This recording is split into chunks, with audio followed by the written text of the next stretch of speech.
Hindi pa man sumasalang sina Daniel Padilla at Enrique Hill sa bagong serye ng Star Creative TV ng ABS-CBN Studios, kung saan makakasama nila sina Richard Gutierrez at Ian Veneracion, ay may gumagawa na kaagad ng intriga. Ayon sa balita, ay hindi raw feel ni Daniel at Enrique ang isa't isa. Ang naririnig pa ay tinanong na raw ng mga taga Star Creative TV si Daniel kung may problema ba ito kay Enrique. At ang sagot daw ng ex-boyfriend ni Catherine Bernardo ay walang problema sa kanya to work with the boyfriend of Liza Soberano. Samantalang maganda nga na marami ang interesado, excited sa seryeng pagsasamahan ni na Daniel, Enrique, Ian at Richard. Ang bongga nga naman kasi ng proyektong yon. Sabi nga ng kapamilya fans, napaka-big project ng seryeng yon.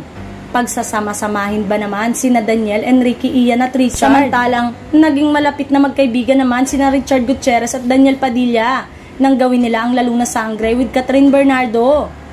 Tikom man ang bibig ni na Richard, Daniel at pati na sina Ian at Enrique tungkol sa seryeng ito. Aba, marami naman na nagkikwento mula sa ABS-CBN Studio.